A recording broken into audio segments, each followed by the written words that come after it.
साथियों को। जैसा कि मैंने इससे पहले वीडियो में इतिहास के बारे में जानकारी दी थी, बताया था इतिहास को 3 भागों में बांटा गया है और इतिहास के जनक हेरोडोटस को कहा जाता है और उनकी पुस्तक हिस्टोरिका है। प्राक ऐतिहासिक में हमने आपको बता दिया था पुरा पाषाण काल, मध्य पाषाण काल, नव पाषाण काल और ताम्र पाषाण काल। उस काल के बाद आज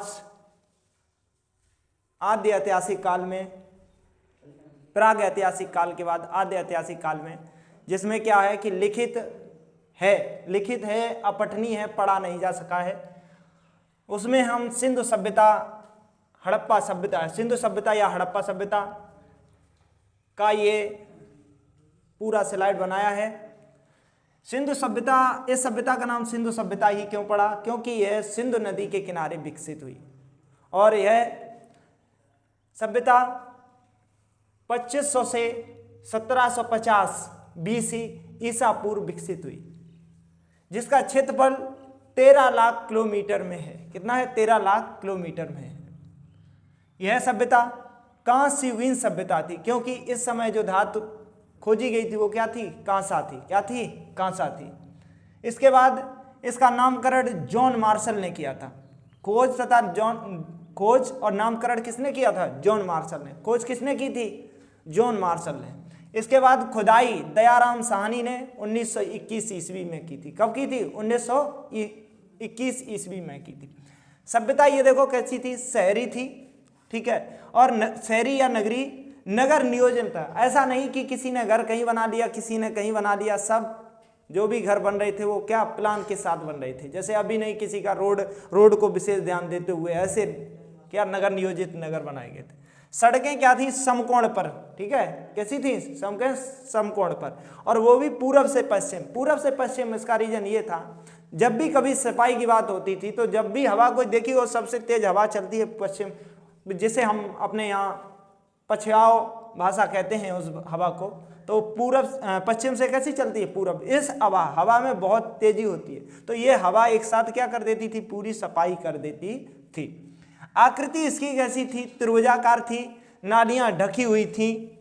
आकृति कैसी थी? त्रिभुजाकार। इसका हम अभी जब आपके इसके स्थल बताएंगे तो बताएंगे इसका त्रिभुजाकार। इसके बाद अभी इसमें स्थल नहीं बन सके थे, इस कारण दूसरा जब स्लाइड बनाते हैं तब उसमें स्थल बनाते हैं, तब उसके बाद सभी स्थल बताते हैं। तो आकृति इसकी त्रिभुजाकार थी, जो भारत और पाकिस्तान में क्या हुई थी? फैली हुई थी, ठीक है। समाज कैसा था? मातृ सत्तात्मक था। कैसा था? मातृ सत्तात्मक। मातृ देवी की पूजा होती थी और समतावादी थे। अब समतावादी एक शब्द आया है, समतावादी क्या है? जैसे अभी भेदभाव है जात पात को लेके, ऐसा कोई भेदभाव जात पात का नहीं था। वो समाज कैसा था? समतावादी था। देवता उस समय के पशुपति थे। कौन से? पशुपति। पशुपति का अनुमान नहीं लगाया गया है, क्योंकि जितनी भी मोहरें या जो भी साक्ष्य मिले हैं उनमें ज़्यादातर बिच्छू, एक सींग वाला क्या है, एक सींग वाला क्या बैल दिखाया गया है। तो इन्हीं सब अनुमान लगा के जो भोले बाबा के जो भी ये चिन्ह हैं उनसे ये अनुमान लगाया गया कि तब के देवता कौन से? पशुपति शिव थे। लिपि भाव चित्रात्मक थी। अब भाव चित्रात्मक में से समझ सकते हो, हम आपसे कह दें जैसे ये बना दिया,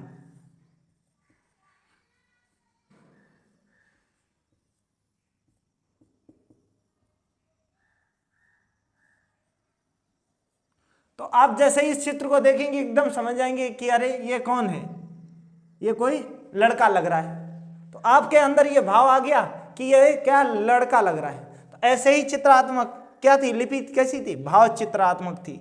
सिक्का जो थे वो टेराकोटा यानी कि किसके बने हुए थे? मिट्टी के बने हुए थे। जो भी सिक्का थे, सिक्का तथा मोहरें भी, मोहरें को सेलखड़िया कहा गया है और सिक्कों को क्या कहा गया है? टेराकोटा कहा गया। क्या कहा गया? टेराकोटा। घर पक्की ईंटों के बने हुए थे और नालियां भी कैसी इसकी? ढकी हुई थी। घर कैसे थे? पक्की ईंटों के बने हुए थे और नालियां कैसी हुई थी? ढकी हुई थी, ठीक है। नालियां कैसी थी? ढकी।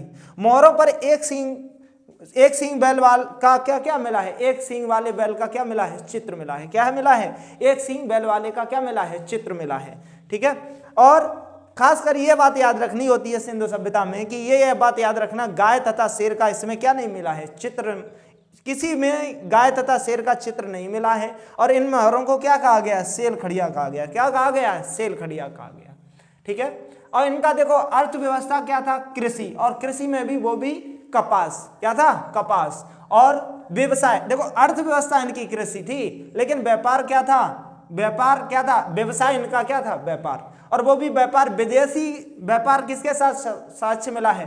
फारस के साथ मिला है। किसके साथ मिला है? फारस। और फारस की वहां पे क्या मिली? मोहरें। अब फारस को ही क्या कहते हैं? ईरान कहते हैं। क्या कहते हैं? ईरान। और एक बात ये विशेष याद रखना, ये लोग कैसे लोहा और तलवार से कैसे थे? अपरिचित। ये वैदिक काल में आगे इनसे क्या होंगे? लोहा और तलवार से क्या होंगे?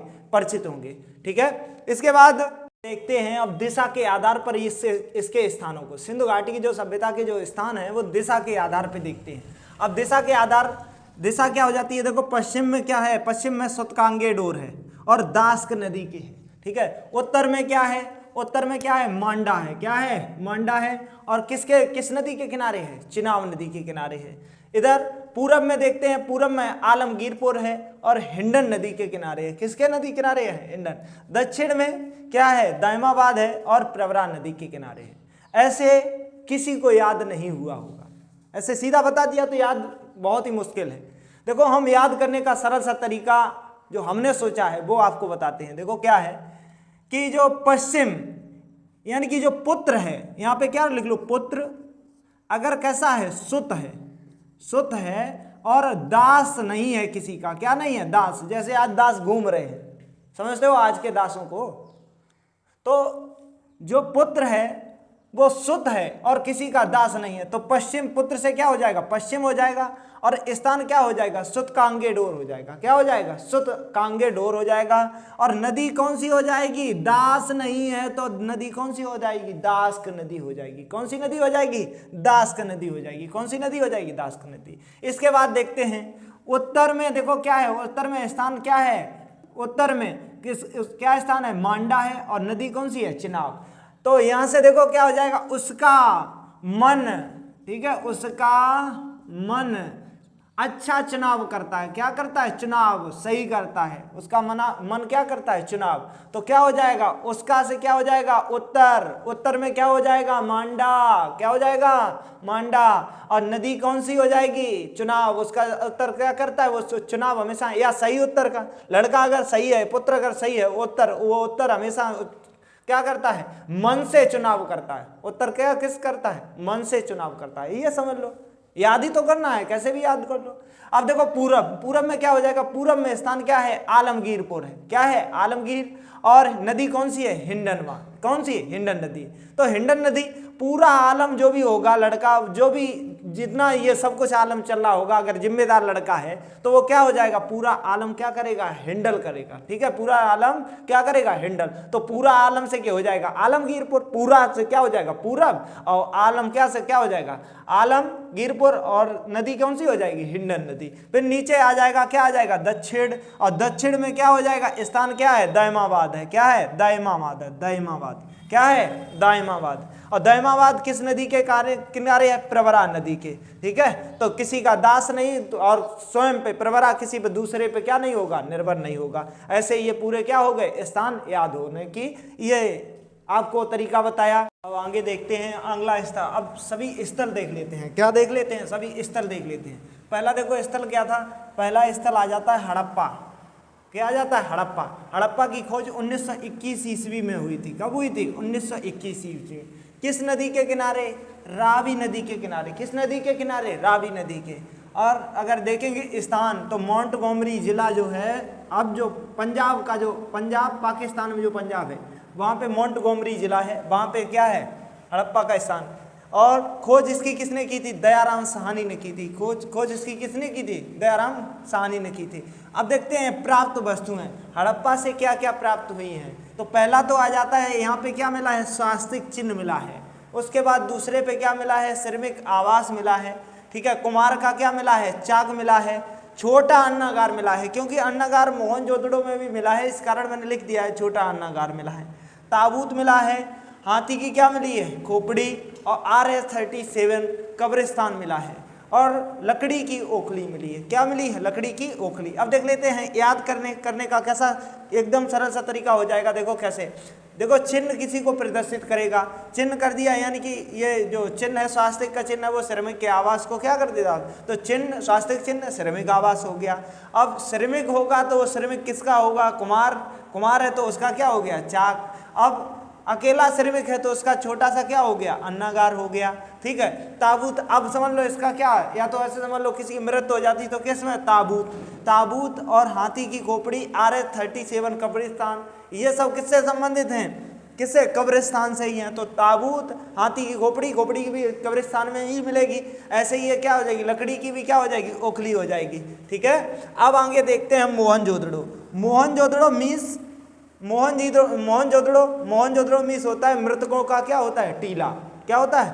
मृतकों का टीला। देखो किस नदी के? सिंध नदी के किनारे। ठीक है। किस नदी के किनारे? सिंध नदी के किनारे। किस नदी के किनारे? सिंध नदी के किनारे। खोज इसकी किसने की थी? राखलदास बनर्जी ने की। किसने की? राखलदास बनर्जी ने। इसकी क्या किसने की? राखलदास बनर्जी ने। ठीक है। स्थान क्या था? लरकाना जिला, जो सिंध प्रांत में है। कहाँ पे है? जो सिंध प्रांत में है। ठीक है। अब देखो लरकाना जिला सिंध प्रांत में, यानी कि ये भी पाकिस्तान में है। ठीक है। अब देखते हैं इसकी विशेषता। यहाँ पे देखो सबसे बड़ा ये सब विशेषता क्या है? ये सिंधु सभ्यता का सबसे बड़ा शहर मोहनजोदड़ो है। क्या है? मोहनजोदड़ो है। ठीक है। इसी को क्या कहते हैं? मृतकों का क्या कहते हैं? टीला कहते हैं। ठीक है। इसी मोहनजोदड़ो को ही क्या कहते हैं? मृतकों का टीला। कब इसकी खोज हुई थी? 1922 ईस्वी में। ठीक है। 1922 ईस्वी में। ठीक है। आगे बढ़ते हैं। प्राप्त वस्तुएं। अब देखो यहाँ क्या प्राप्त हुआ? एक पुरोहित आवास है, यानी कि किसका है? एक पंडित जी का क्या है? आवास है। पुरोहित आवास मिला। घर में क्या मिला? कुआं। विशाल अन्नागार मिला है। विशाल स्नानागार मिला है। और विशाल ही क्या मिला है? अन्नागार मिला है। सूती वस्त्र मिले हैं। चौड़ी सड़क मिली है, सबसे चौड़ी सड़क। ठीक है। अब जब चौड़ी और इसी पे क्या मिला है? सभागार मिला है। और पशुपति शिव की क्या मिली है? मूर्ति मिली है। और कांसे की एक नृत्य की मिली है। कांसे की कैसी मिली है? नृत्य की। और तांबे का क्या मिला है? ढेर। तांबे का क्या मिला है? ढेर। तो इसका देखो तरीका क्या हो जाएगा? पुरोहित आवास, जब किसका? पंडित का आवास होगा तो देखो घर में क्या होगा? उसके कुआं। तो पंडित जी ने देखो क्या किया? अपने आवास से घर में कुआं से क्या किया? स्नान किया। ठीक है। विशाल स्नान करने गए तो किस में गए? विशाल स्नानागार। फिर पंडित जी क्या खाएंगे? खाना खाया। पंडित जी ने क्या खाया? पंडित जी ने क्या खाया? खाना। तो क्या हो गया? अन्नागार हो गया। क्या हो गया? अन्नागार। अब पंडित जी जब खाना खा लिया तो क्या पहनेंगे? वस्त्र उन्होंने पहने। क्या पहन लिए? सूती वस्त्र पहन लिए। क्या पहन लिए? सूती वस्त्र। अब सूती वस्त्र पहनने के बाद सबसे चौड़ी सड़क पर होते हुए जाएंगे। अब चौड़ी सड़क पे होते हुए चल दिए, आगे पहुंचे सड़क पे तो उन्हें क्या मिला? सभागार। कई लोग जुड़े हुए मिला दिखाई दिए। तो वहीं पे किसके मंदिर के पास पहुंच गए? तो पशुपति शिव के। तो वहां पे देखा एक सामने क्या पड़ गई? उनको नजर आई कांसे की एक नृत्य की। ठीक है। और तांबे का क्या हो जाएगा? ढेर। अब अगला स्थल देखते हैं। अगला स्थान देखते हैं चौंदड़ो। देखो जिसमें भी दड़ो लगा हो तो समझ आना कि ये कहाँ पे है? पाकिस्तान में है। तो ये भी कहाँ पे होगा? ये भी पाकिस्तान में ही होगा। नदी देखो किस नदी के? सिंधु नदी के। देखो दो की डेट याद करनी है। कितने की? 2 की डेटें याद करनी है। एक तो आपको याद करनी है हड़प्पा की। हड़प्पा का कब स्थान खोजा गया था? 1921 में। और मोहनजोदड़ो कब खोजा गया था? 1922 ईस्वी में। कब खोजा गया था? 1922 ईस्वी में। अब इसकी डेट याद करना कोई इतना ज़्यादा नहीं है। नदी क्या हो जाएगी? सिंध नदी हो जाएगी। स्थान इसका क्या हो जाएगा? सिंध प्रांत हो जाएगा, जो कि कहाँ? पाकिस्तान में है। खोज इसकी गोपाल मजूमदार ने की थी। किसने की थी? गोपाल मजूमदार। अब देखो इसकी विशेषता क्या है? यह दुर्ग रहित है। जितने भी जो भी अभी ऊपर स्थान बताए दोनों में आगे क्या था? बाउंड्री की गई थी। लेकिन इसमें दुर्ग नहीं, कोई बाउंड्री नहीं की गई थी, दुर्ग रहित था। और ये एक औद्योगिक शहर था। कौन सा? चौंदड़ो। ठीक है। कौन सा? चौंदड़ो। अब यहाँ देखो प्राप्त वस्तुएं। यहाँ प्राप्त वस्तुओं में देखेंगे जो मेकअप है ना, मेकअप की सामग्री, वो सब कहाँ प्राप्त हुई है? यहाँ पे लेडीज जो महिलाओं लोगों की जो मेकअप सामग्री है वो कहाँ पे प्राप्त हुई है? यहाँ पे। अब यहीं पे क्या देखो क्या प्राप्त हुआ है? लिपस्टिक प्राप्त हुआ है। अगर इसमें भी कोई स्थान छूट जाए तो समझ। और अगर पूछा जाता है कि जो महिलाओं से संबंधित है वो पूछा जाता है तो वो इसी में आ जाएगा। बहरहाल मैंने सभी स्थान जितने हैं ज़्यादातर लिखने की कोशिश किया है। ठीक है। तो देखो क्या हो जाएगा? लिपस्टिक हो जाएगा। ठीक है। मेकअप सामग्री हो जाएगी। शीशा हो जाएगा। क्या हो जाएगा? शीशा हो जाएगा। मनका हो जाएगा। मनका जो घड़ा है ना वो सजा हुआ, ठीक है, गुड़िया, ठीक है, सुई धागा भी यहीं पे प्राप्त हुआ है, ठीक है, क्या सुई धागा, ठीक है, अलंकृत ईंट, सजी हुई ईंट, ठीक है, और बिल्ली का पीछा करता हुआ कुत्ते के निशान पाए गए हैं। क्या पाए गए हैं? बिल्ली का पीछा करते हुए कुत्ते का क्या पाए गए हैं? निशान। इसके बाद देखते हैं रोपड़ आ जाता है। रोपड़ की भी डेट आपको याद नहीं करनी है ज़्यादा, इतना अभी कुछ खास है नहीं, इसमें लिख दिया है। नदी क्या हो जाएगी? सतलज हो जाएगी। नदी कौन सी हो जाएगी? सतलज। पंजाब में इसकी खोज यज्ञदत्त शर्मा ने की थी, ठीक है। विशेषता इसकी सिर्फ यही पूछ दिया जाता है कि मानव के साथ साथ उसके पालतू जानवर का सब, यानी कि सब, दोनों आदमी और उसका जानवर जो भी है पालतू, तो उसके साथ दोनों का सब कहाँ पे मिला है? कंकाल कहाँ पे मिले हैं दोनों के? तो वो रोपड़ में मिले हैं। कौन सी नदी थी? किस नदी के किनारे है ये? सतलज नदी के। ये कहाँ पे है? पंजाब में। आगे देखते हैं आगे के। अब इसके बाद देख लेते हैं, देखो क्या इसके बाद देखो प्राप्त, कौन सा स्थान प्राप्त हुआ है? बनवाली। कहाँ क्या प्राप्त हुआ? बनवाली। अब बनवाली में देखो क्या है? किस नदी के किनारे? अभी मैंने आपको जितनी भी ये स्थल बता रहा हूँ, तो जितने भी सिंधु सभ्यता के ज़्यादातर स्थल मिले हैं वो किधर? अधिकांश नदियों के किनारे हैं। ज़्यादातर किसके हैं? नदियों के किनारे। ऐसा कोई शहर ज़्यादातर नहीं है जिसमें नदियों के किनारे ना हो। जो 300 शहर लगभग अनुमान के मुताबिक हैं, तो वो 300 शहर ज़्यादातर नदियों के किनारे ही विकसित हुए हैं। ऐसे ही बनवाली आ जाता है। बनवाली देखो किस? सरस्वती यानी कि रंगोई नदी के किनारे। खोज इसकी रविंद्रनाथ सिंह बिष्ट ने की थी। स्थान देखो क्या था? हिसार हरियाणा था। क्या था? हिसार हरियाणा, ठीक है। अब यहाँ से प्राप्त साक्ष्य या प्राप्त वस्तुएं देखो क्या हो जाएगा। यहाँ से देखो सड़कें कैसी मिली हैं? यहाँ की टेढ़ी मेढ़ी मिली हैं। कैसी मिली हैं? टेढ़ी मेढ़ी, जिग जैग मिली है, ठीक है। घरों में क्या मिला है? सोख्ता मिला है। घरों में क्या मिला है? सोख्ता। ये डेट अब तो याद रखनी नहीं है, हमने तो आपको बताई थी। सिर्फ आपको क्या करना है? 2 डेटें याद रखनी है। एक तो मोहनजोदड़ो को बताई थी और एक क्या बताई थी? एक मोहनजोदड़ो की बताई थी और एक हड़प्पा सभ्यता की बताई थी, ठीक है। इसके बाद देखते हैं किस पे आ जाते हैं? कालीबंगा पे। इसकी खोज देखो कब? इसका देखो कब? 1961। इसका भी डेट नहीं याद करो, सीधे आओ। कालीबंगा किस नदी के किनारे? घग्गर नदी के किनारे, ठीक है। किस नदी के किनारे? घग्गर नदी। स्थान क्या हो जाएगा? हनुमानगढ़ी जिला हो जाएगा। और कहाँ पे? राजस्थान में हो जाएगा। कहाँ पे हो जाएगा? राजस्थान। खोज इसकी किसने की थी? बीवी लाल और बीके थापर ने की थी। अब देखो यहाँ प्राप्त जो साक्ष्य प्राप्त हुए हैं, देखो क्या? एक तो हल मिला है। क्या मिला है? हल। जुता हुआ क्या मिला है? खेत मिला है। क्या मिला हुआ है? जुता हुआ खेत मिला है। और काली मिट्टी की क्या मिली है? चूड़ी मिली है। क्या मिली है? काली मिट्टी की चूड़ी। अब इसके बाद देखो कालीबंगा से ये याद रखना है, ठीक है। अब देखो लोथल। लोथल पे आ जाते हैं। लोथल किस नदी के किनारे? भोगवा नदी के किनारे है, ठीक है। स्थान इसका क्या हो जाएगा? अहमदाबाद गुजरात हो जाएगा। खोज इसकी किसने की थी? रंगराम कहीं लिखा मिलेगा तो कहीं रंगनाथ राव लिखा मिलेगा, ठीक है। यहाँ से देखो प्राप्त क्या हुआ है? गोदीवाड़ा और बंदरगाह। अब देखो गोदीवाड़ा बंदरगाह क्या होता है? गोदीवाड़ा और बंदरगाह क्या होता है? अब ध्यान से समझना है कि गोदीवाड़ा और बंदर में अंतर क्या है।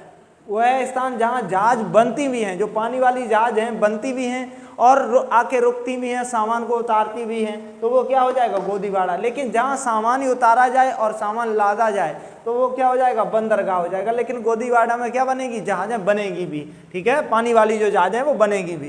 फिर देखो मोहरें मिली हैं यहाँ पे, ठीक है। क्या मिली हैं? मोहरें। तो मोहरें में देखो एक फारस की मोहर मिली है। क्या मिली है? फारस की मोहर का जो भी साक्ष्य है वो यहीं से मिला है। जो अब क्या है? फारस नहीं है, अब क्या है? ईरान है। ठीक है। युगल समाधान यानी कि सती प्रथा का भी यहीं से साक्ष्य मिला है। कहाँ से? लोथल से, ठीक है। कहाँ से मिला है? लोथल के। यहाँ यह कैसा था? एक व्यापारिक केंद्र था। लोथल देखो कैसा था? एक व्यापारिक केंद्र था। लोथल कैसा? व्यापारिक केंद्र था। दरवाजा देखो किधर? घर के जो दरवाजे थे वो सड़क की ओर। बाकी सबके देखें अभी दरवाजे बताए सड़क के कितने? सड़क के सामने नहीं खुलते थे, कहाँ? सड़क के पीछे की तरफ खुलते थे, ठीक है। अब देखते हैं अगला स्थान देख लेते हैं। देखो क्या है? सुरकोटदा है। क्या है? सुरकोटदा। सुरकोटदा देखो क्या है? ये कहाँ है? गुजरात में स्थित है। इसकी खोज किसने की थी? जगपत जोशी ने की थी। अब ये देखो किसके लिए? यहाँ से प्राप्त साक्ष्य क्या हुआ? कलश समाधान। कलश में क्या? सबको रख के समाधान करना, उसका कहाँ पे मिला हुआ है? कलश समाधान सुरकोटदा। और घोड़े की हड्डी या घोड़े के निशान जो भी है वो कहाँ से मिले हैं? सुरकोटदा। अगला स्थान आ जाता है रंगपुर। इसका स्थान क्या हो जाता है? गुजरात। और प्राप्त वस्तुएं यहाँ क्या हो जाएगी? धान की भूसी। इस प्रकार मैंने सिंधु सभ्यता के स्थान और सिंधु सभ्यता के बारे में आप लोगों के समक्ष प्रस्तुत किया। और जितने भी परीक्षा की दृष्टि से जो भी सवाल चल रहे हैं उनको मैंने नोट्स के तौर पे आपके समक्ष प्रस्तुत किया।